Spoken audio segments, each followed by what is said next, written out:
Hello,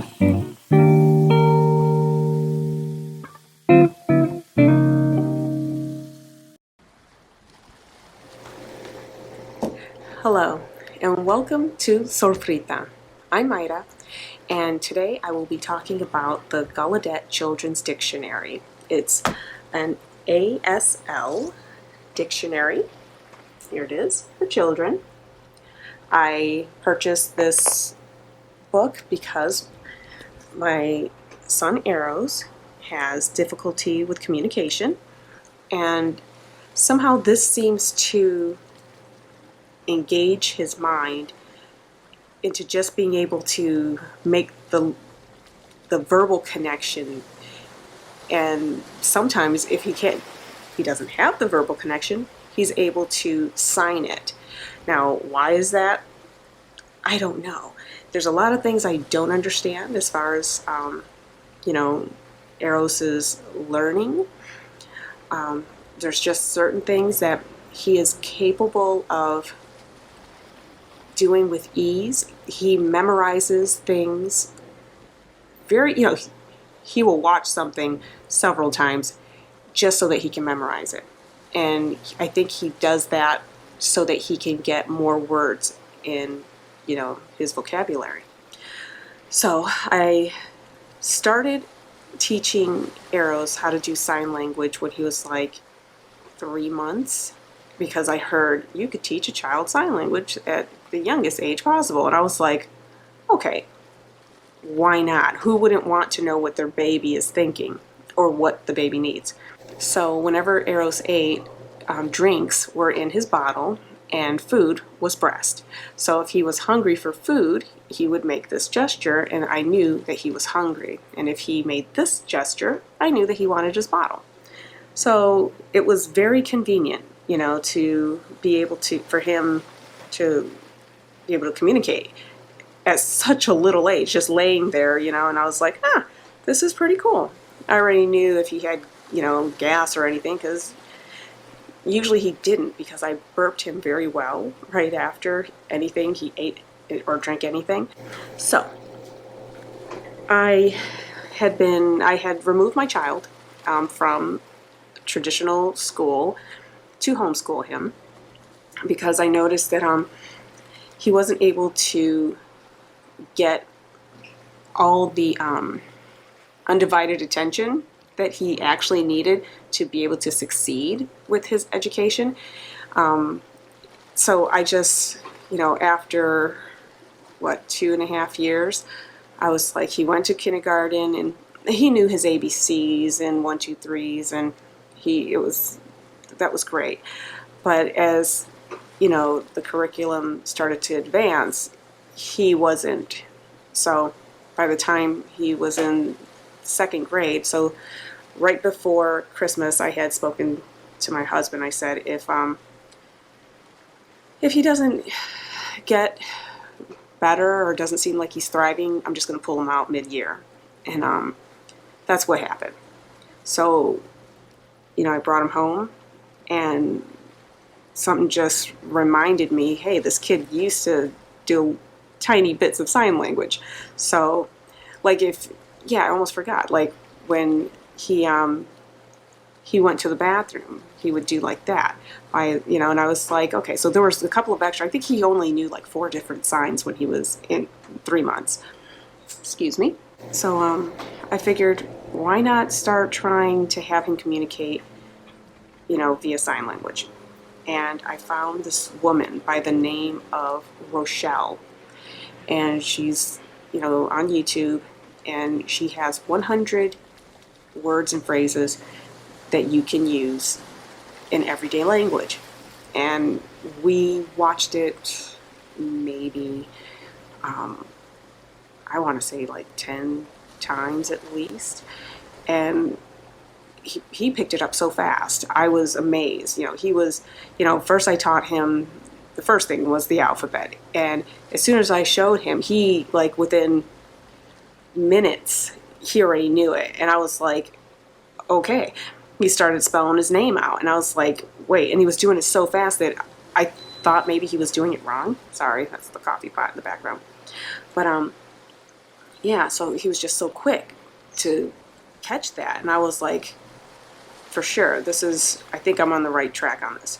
So started to teach him through this woman. Her name is Rochelle, like I said. And it helps so much because for whatever reason, he doesn't ask for like snacks. And like he'll say, I'm hungry. But he never takes the initiative to say what I'm hungry for. And all of a sudden, pizza, that's pizza. And he started going, and I was like, I know that one. Pizza, you want pizza? And he was like, I want pizza. And I'm like, that's pretty cool. So that's what that meant. I got to make sure I do that. So I want pizza. And I was like, yes, I like it. He wanted an apple. I was like, okay. And I think, I wonder, and let's just see. This is this great book that, because my thought is this, whenever you're in, you're sitting here going, hey, all of a sudden I forgot how to, the alphabet, the order. But if you're trying to figure out how to tell a kid something, or you need to look up something, sometimes I don't like looking for stuff on the internet, just because everything is just, you look for it and then it's like, okay, well, but here, like, oh, so like real quick, parents, I just learned that. So this book is really great. So some things are in here, some things aren't, and it's like, okay, I was hoping to see if I could. So pig, that's interesting. So I'm just like looking for stuff, and also there's different ways of saying. It looks like it might be like this for pizza as well. That's interesting. But I heard it was, through this woman that's how you did it. But yeah, so this book, if there's certain things, you're not going to find every single word. Like just now, I did not find the word peanut butter. However, there was, oh my goodness, I forgot that. I'm drawing blanks again. I think it was strawberry. I think that was strawberry jelly. I think that's strawberry jelly or something like that. And I was like, okay. And he started doing that. And I was like, it's very nice to be able to communicate with your kid and have him communicate back what he needs, what he's craving. And I love it. So I got this book for those instances when, let's see if it's in the book. One, it teaches him how to search for things in a dictionary. He needs to know how to, read and spell. And, then it also teaches him all sorts of cool stuff. Let's see. Let's find a good one. For instance, butterfly. So, and it shows, like there's little quotation marks everywhere. So that would be butterfly. So that's what that means, vibration. They teach you in the front of the book what all the different directions and arrows mean. Love it. The book is heavy. So there you go. And so it tells you, what do these symbols mean? Back and forth. Or back and forth. The shaking of the hands. But yeah, it's just, really interesting, easy to follow directions. I still look at the front a lot because I just got it recently, and I definitely really like this book. Okay, I thought someone was coming through the front door. All right, but yeah, there's just so many really neat things for Eros and I to learn. So I personally thought that this was a great addition. Although right now, because of COVID, they're not making any of these books right now because they can't get any more copies published because the whole, country is kind of like shut down right now. And I think these are made here in the U.S. because I went to a lot of different places. I went to Amazon to find this. At first, I found it for $35, and then it immediately got raised to like $43, $45.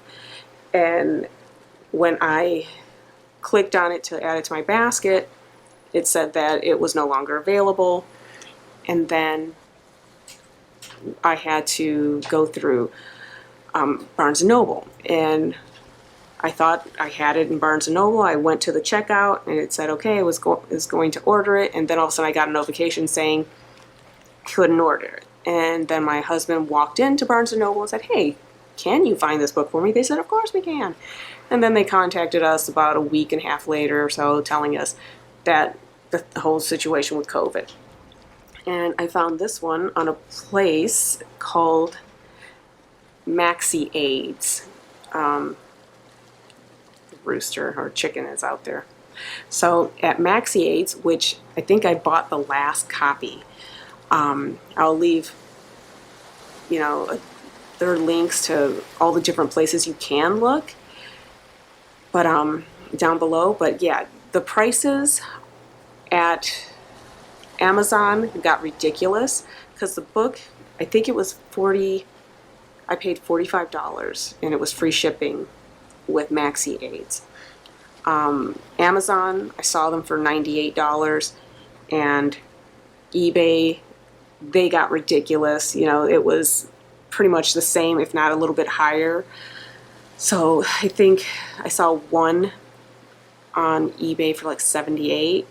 Once I saw that I could have gotten it for 40 something, I was like, I want to get as close to $40 as possible. So the $45, $43, $45 I paid for this, I was very happy, especially with the free delivery. So yeah, it's a wonderful addition if you have a child who is just slow to learn, like when it comes to, or slow to communicate, more like it. He does his sign language, and he just naturally will say the word. And he, like it takes him a little bit, but all of a sudden he just goes, yeah, I want this. Or, hey, it's cold. Or he tells me a lot, like it's hot. Like when I give him something to eat, and I'll tell him, I'm like, hey, pay attention, it's hot. And for some reason, sometimes he would not understand it's hot. You have to blow on it.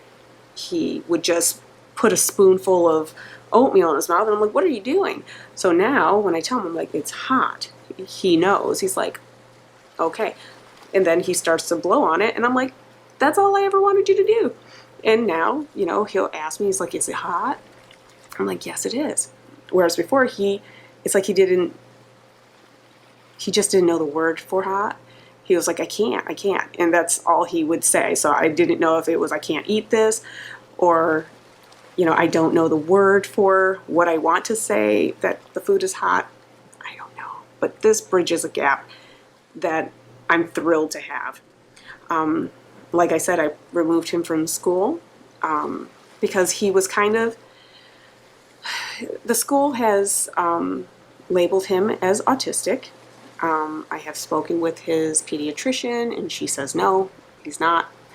And I tend to agree with her, and my reasoning is because I have an older child who the teacher, the school, had told me, as soon as they met her, it's like she went to preschool and they were like, oh, she's autistic. Oh, I'm so sorry. And I never even heard of autism, before. And they just told me, yeah, she's autistic, and we don't know what to do with her. She's going to need to be in a special school. And I was like, okay. I just kind of thought like she needed to be around more kids or something, even though she had tons of, cousins that she was always around and family. But the school labeled her as such. And later on, sorry about that, got beeps and whistles and clicks happening all over the place. So later on, I had my sister, who was an auditor at the University of Michigan. She got me in to see like the country's top specialists in autism, and I was like, okay, this is awesome. He saw my daughter and was like, your child is not autistic. Like within seconds of seeing her, like, and said like one or two things to her, and he was like, she's not autistic. She would say like gibberish words. However, we didn't, the only person who understood what she was saying was our eldest son, her younger brother.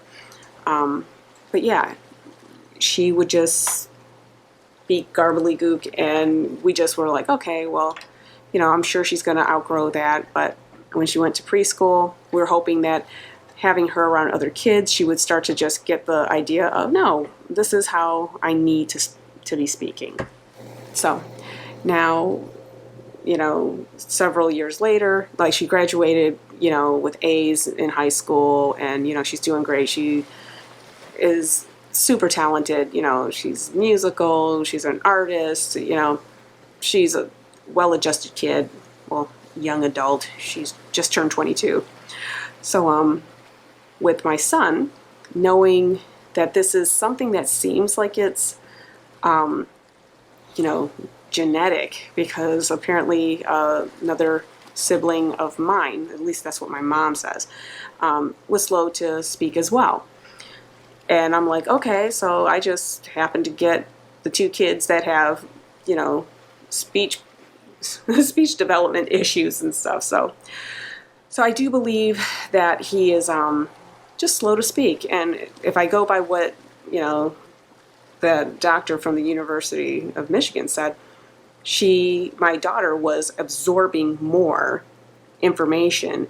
And he told me, he's like, once she's starts to speak, it's going to probably take a few years, but you're going to probably not be able to stop her. That was the truest thing any doctor's ever told me. But she's just a chatterbox, usually not on video though. But she's she's great. And Eros, whenever he seemed to become stifled in school, and since he was being labeled as autistic, he was placed in a lot of situations with like the rest of the population of this class, but sometimes he was geared towards being more towards like the special table, if you want to call it, like kids who had more special needs. And yeah, he needed special attention, so I could see why he was placed in those spots. However, things that he would never do, he would come home, and like there was a child who was in his class who had she was nonverbal whatsoever. I never heard her speak a word, but she flapped her hands, and she would make this high pitch sound, and he started to mimic that. So whenever he would get frustrated, instead of him saying, well, I'm upset, like he would normally, he started to flap his hands and started to do the same things that she was doing. So, yeah, I just started to notice him taking on other people's, attributes. So that was another reason why we pulled him from school, because, it's just kids do that. And just as I felt like I needed to reprogram my son and daughter when they were in school, because they tended to, they're around a lot of different kids, a lot of different attitudes, a lot of kids who are taught, how to act. That's not how we would normally teach a child to act. Our kids have always been very proper and polite, and sometimes they would come home and they'd have this new attitude, and we were like, we don't do that here. So we had to deprogram them. So I was doing that with Eros. You can't act like this person. You shouldn't act like this person. You are you. and trying to make sure that he, displayed only his, his own natural glitches that he already has. But I didn't want him taking on more. And I also saw that he was very stressed. He was very stressed. I've dealt with children who don't want to go to school.